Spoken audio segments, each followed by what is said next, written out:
Molly is one of the most beloved singers in our country. Has shown incredible versatility, rock and roll, jazz. She's an incredible songwriter, band leader. You heard of the Infidels? They were a great band that I used to follow.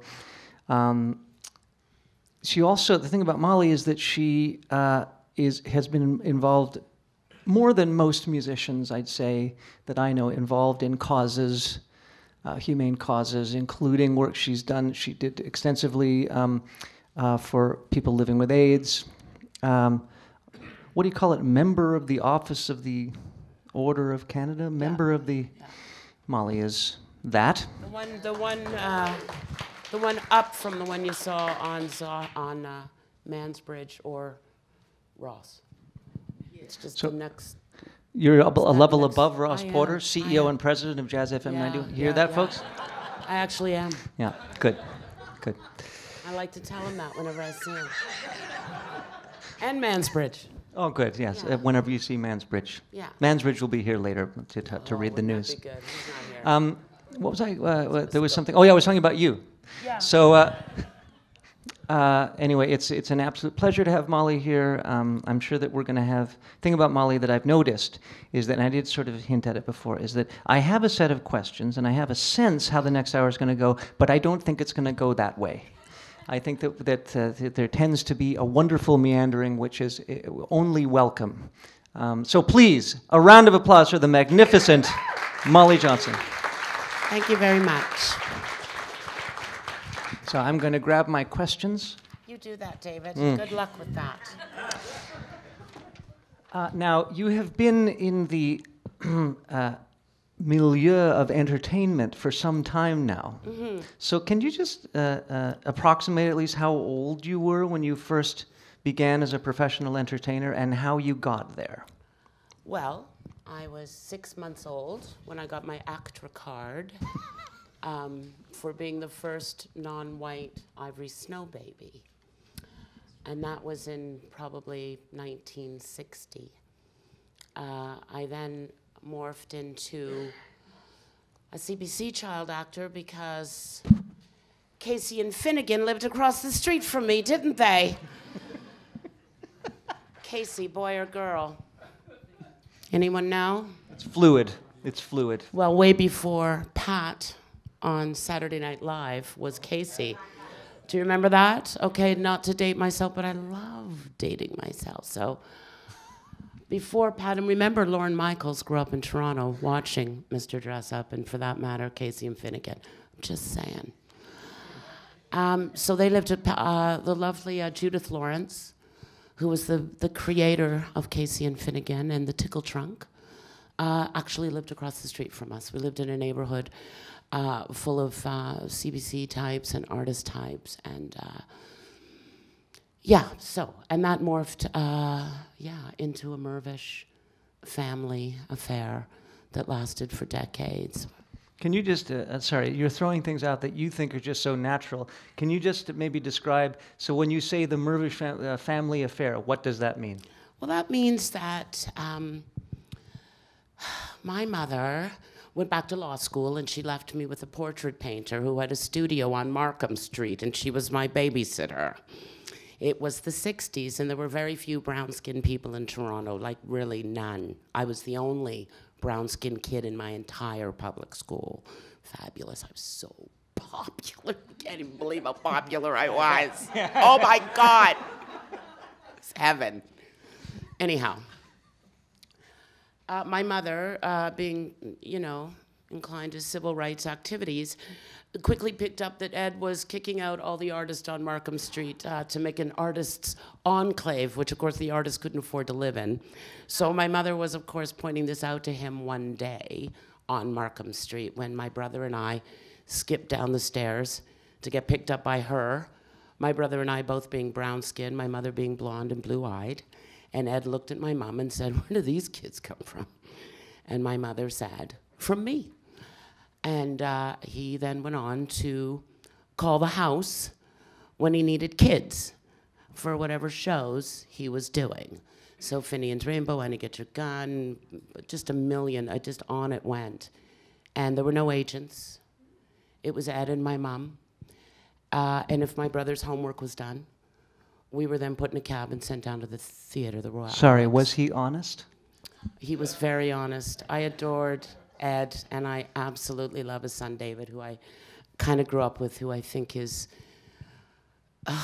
such a great guy for doing such wonderful things in his father's name, because David would have been happy with a bookstore on Markham Street, quite frankly. To see him in those kinky boots was really out of this world. So I grew up loving the city, and I think my mother agreed to showbiz because she was frankly a little worried about her little brown-skinned kids and where they were going to fit into this world. So I think she thought the theater would be a safe place for us to be, and she was kind of right, kind of wrong, as mothers tend to be. Being one myself now, I understand how that can be.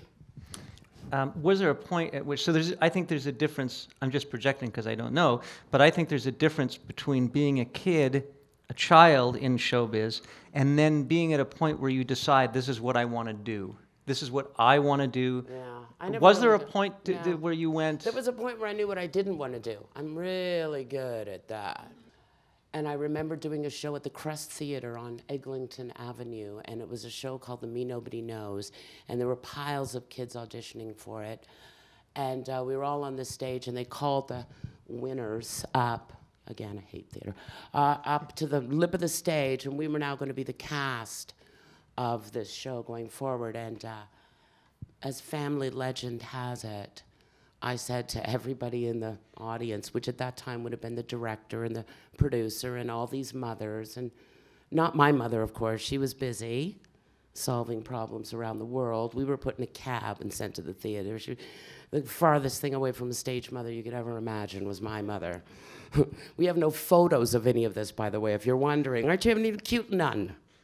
She was not there taking pictures. Anyhow, I stepped to the lip of the stage and said this was going to be my last acting job, because being Molly Johnson was going to be a full-time job. Okay. And I just stepped away from acting, and I hated it, and I didn't want to be a ballerina, I wanted to be a choreographer. I wanted to make stuff. Okay, so then let me reiterate it, because you are now a famous singer. So at what point, I didn't ask properly, Canadian at what point famous. at what point did you go, I've heard there's some people in Paris who know about you too. Yeah. But anyway, at what point did you go, I want to be a singer, or I want to be in music, I want to be a musician? Well, I was going to the National Ballet School. I was very, very in love with it, but really seeing that now there's women choreographers everywhere. But in those days, to be a choreographer and be a girl was an insane thought. And we had this amazing fine arts teacher at the National Ballet who was already 3,000 years old when she taught us. And she just retired like 5 years ago, so I don't know what the hell. There's only one Karen Kane. Are we clear on this? There's just the one, and she's magnificent. And I adore her, and we stood behind her, and that's what you do in the Corps de Ballet, right? You support and love and adore her, and look what she's done. Look what she's done for the ballet. Come on now. So we saw all of this. It wasn't just ballet, ballet, ballet, ballet. And if we weren't smoking, we were eating. If we weren't eating, we were being yelled at. Because if you weren't yelled at, you weren't worth correcting. Hear me when I say that. Me too, people. Right? It was fantastic to be corrected by someone you admired and respected. It's a real exciting, energizing place to have. I'm sure as students, you must have a favorite teacher that spent a little bit of extra time with you, right? It's a really great thing. Okay, so think geography, and there's Maitland Street. And if you drew a line right to Yonge Street, you hit the Colonial Tavern and the Le Coq d'Or and Soul Palace, some of the great clubs on Yonge Street of the day of the 70s, right? And there was Sean Jackson singing with her brother Jay. She made her own dresses. She was just in this room singing a couple weeks ago. A legend. She's amazing. She's a legend. She made her own dresses, she wrote her own songs. And I used to sneak up on the balcony in my National Ballet School uniform, which included a hairnet, just saying. And would look down at her, but it was the songwriting. It was that she made stuff. And it was the first time I'd seen a woman front a band singing songs she wrote. And I thought, well, that's interesting. And by the way, way easier than what I was doing down the road at the National Ballet School. So that's sort of how it happened. I never really went, oh my God, I can't wait to be a singer.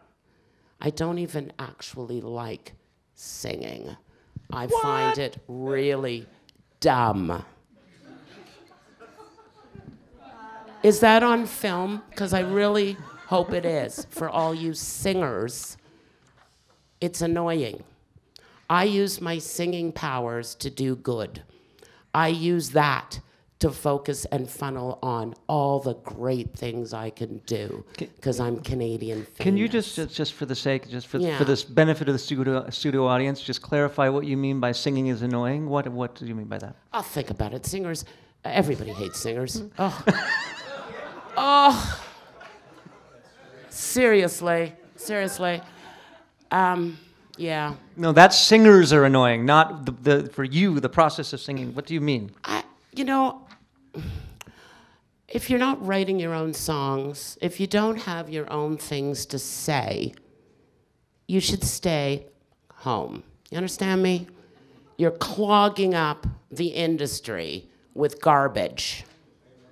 Okay, you understand what I'm saying? If you don't have something to say, be an audience. Because audiences are what drive me. It's boring for me right up until I get in the van with my band, who are outrageous, hilarious. 25 years with Michael Downs. Doesn't get any funnier than that. I crave the jokes. I crave them. It's so awful what we do. It's just awful. So much fun. This I love. And then I get on stage and I see you. And I go, okay, well, there's a reason for me to be here. And there's people here. And I got a job to do. And I do it. But I don't live to sing. I need to be cajoled. There's so many other things I love to do. Like my jazz festival. Like all kinds of things. Like raise my kids. Love it. Love being a mom. Oh my God, I love being a mom. There's my job. That's a great thing. So, singing, it's, it's... Like I said, I didn't wake up one day, going, I gotta sing. I gotta sing. No, I don't gotta sing. Seriously. May I just be devil's advocate for a second? Because you've said some pretty heavy things here. Did I? Try to couch them in a light kind of way. So let's say there's someone in the room, not me, I don't sing professionally anymore. By the way, David has a remarkable voice. Like, I can't even tell you that here's a person that you could actually stand to listen to sing, who's clearly not doing much of that anymore. Anyway, so the point, let's say... So I'm not alone in that, in other words. Let's say there's people... Yes, true. Let's say there's people in the room, though, who like to sing... Thank you. Who like to sing standards, say, or like to sing songs by other folks. Is it possible, this is kind of a philosophical question, is it possible, because you said something quite, I would say, extreme, where you said that if you have nothing to say, meaning if you're not a songwriter, then stay home. Is it possible to have something to say within the structure, pre-made structure of a song that someone else wrote? Is it possible? Because you sing standards, you sing... I do sing standards, and I don't change the lyric, and I play an insane homage to that writer, and I sing those songs like a songwriter, not like a that's singer. The point. Yeah. I sing them like a songwriter. I sing them with a lot of respect. I don't change them, even though clearly mean to me. We girls don't deal with that anymore. Like, we haven't really in, I don't know, I like to say 20 years. Girls, ladies, are you with me? But that doesn't, you've got to come at these standards with a kind of gravitas and a kind of understanding of the history and an understanding of where they came from. But I did a straight-on Billy record because people were really bugging me about that. So I did a Billy record. It took me 3 days. I learned the songs the day I sang them and never sang them again. But there's your Billy record, and we made it a charitable thing for the Boys and Girls Club. We raised a lot of money for the Boys and Girls Club all here and in the U.S.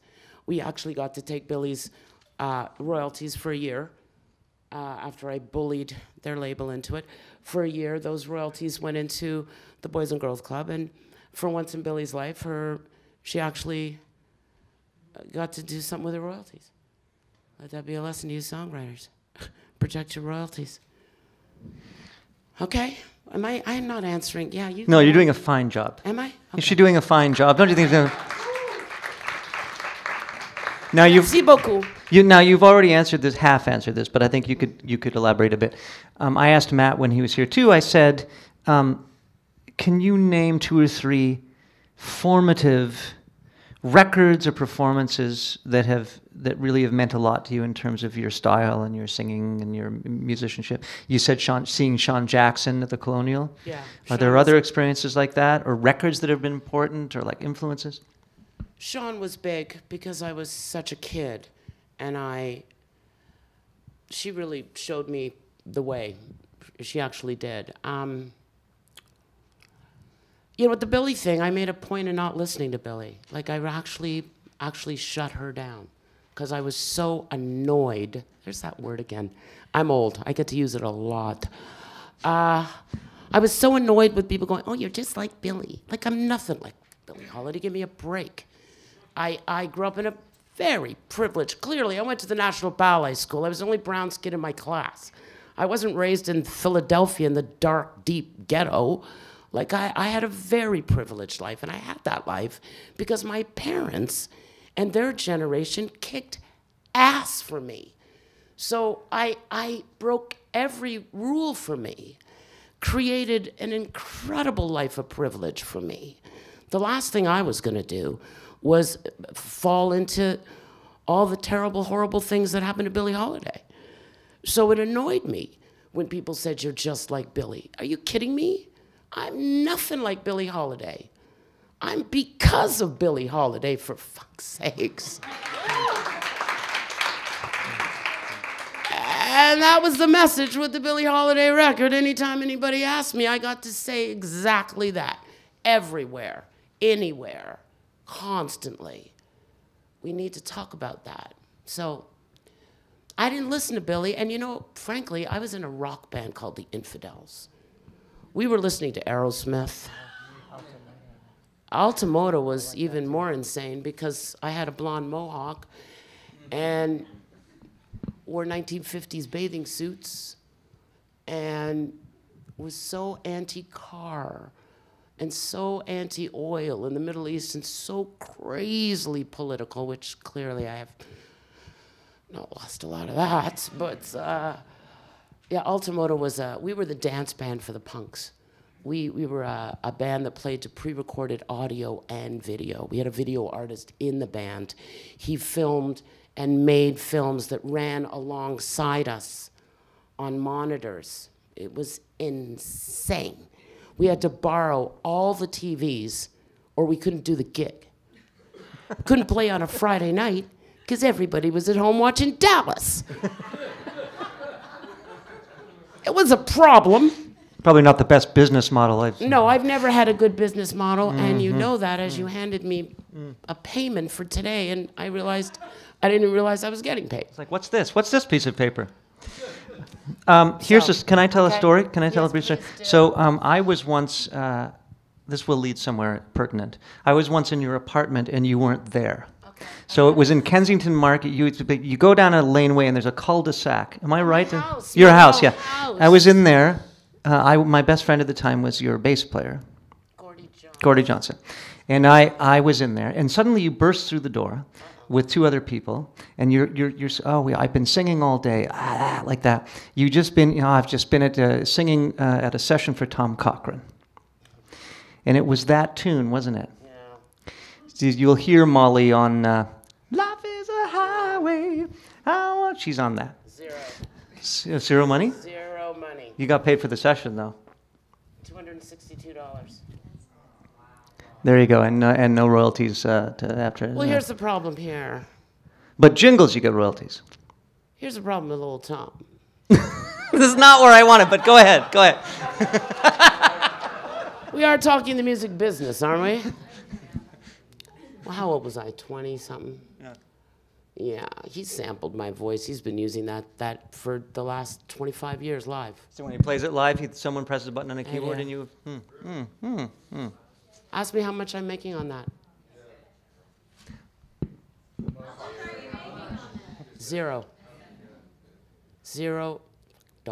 What does Molly Johnson do? Does Molly call up and say, "Where the heck? What are you doing?" Nah, Or, no. can't be bothered. He'll get it in the end. We all get it in the end. I know what I sang. I know I was a kid.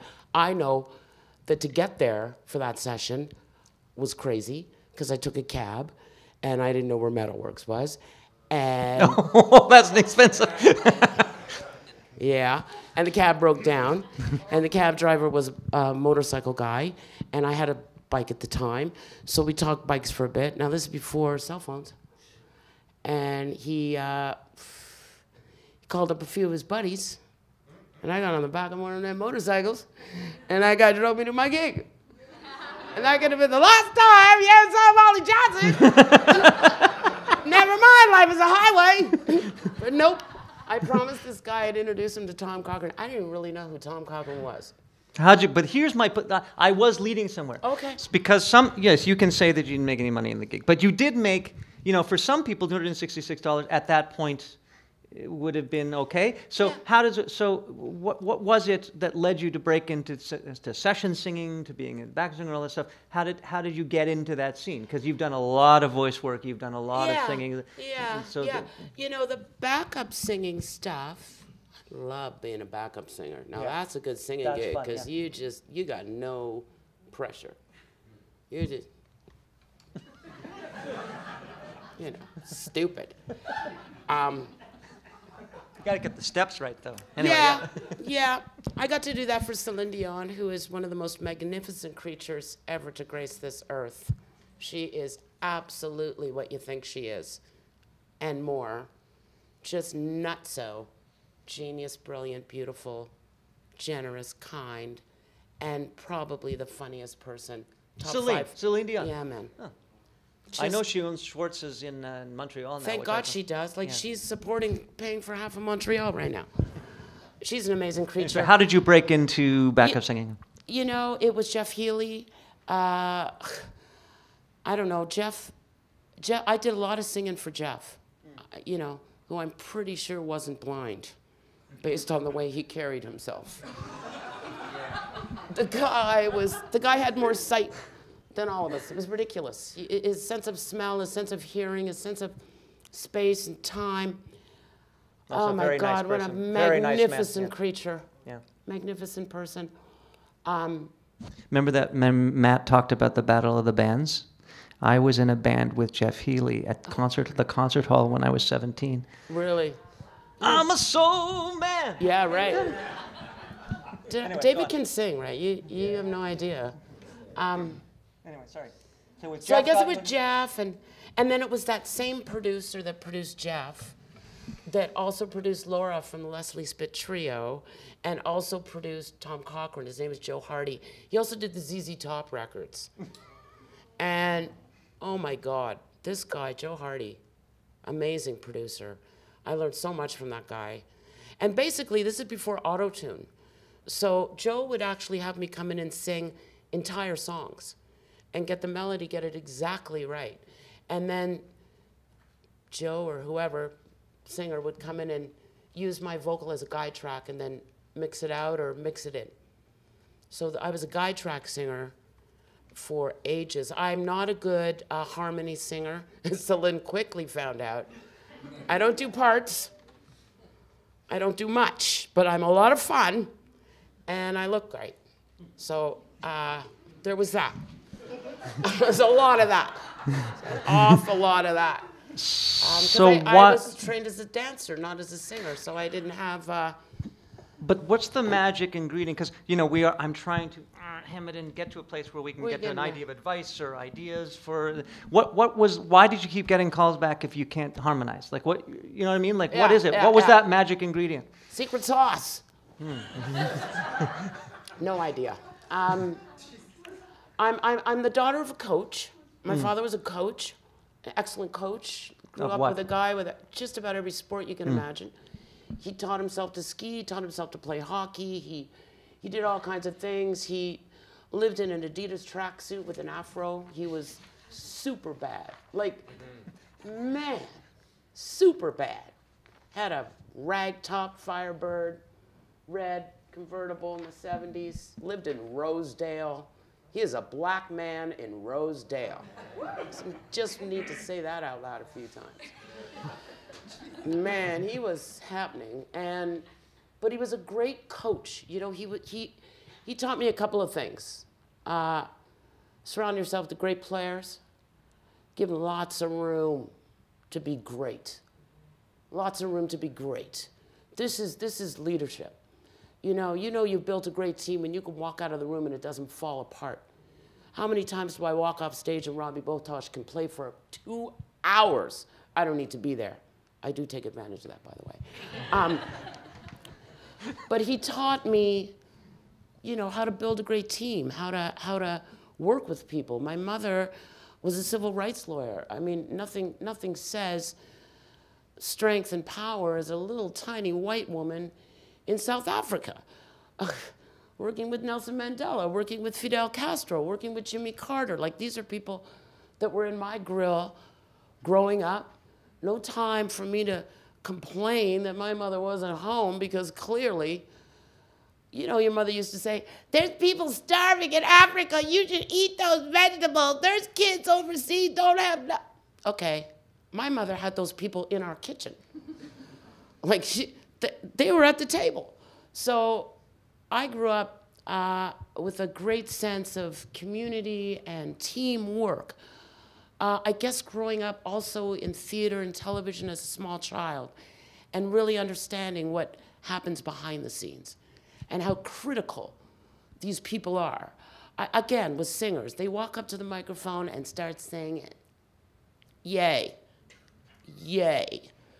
Do you know that people have been there for hours to make sure that when you walk up and hit that microphone to sing, the lights are right, the sound is right, the audience is there, they're paid in full, and we're ready to go.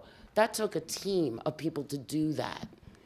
And the day you don't know that is the day, again, maybe you should stay home or take up something that doesn't involve working with a team, like, I don't know, tennis or swimming. I don't know, what is a non-team sport? But the entertainment business is a team sport, and to not respect and understand how you got there and what that light means, I learned all those things. Those are, I don't get on stage with people that I don't like. I learned from my contractor, that's right, my contractor told me I never hire anybody I wouldn't have dinner with. He was talking about his plumber, I'm talking about my bass player. 25 years, Michael Downs. 16 years, Robbie Botosh. 10 years, Larnell Lewis. 20 years, Davide DiRenzo. I mean, these are Canada's greatest musicians I just listed there. But they're also mensch, they're great people, huh? That's what you're saying. The business is a joke. It's a nightmare. It's extremely tough. You're dealing with a whole bunch of people that really want to be where you are and aren't, so they're mean and mad. Get that through your heads. That's who you're dealing with every day. So when you get on stage or you get to where you need to be, you better have really great people with you because the rest of it's bullshit, right? It's bullshit.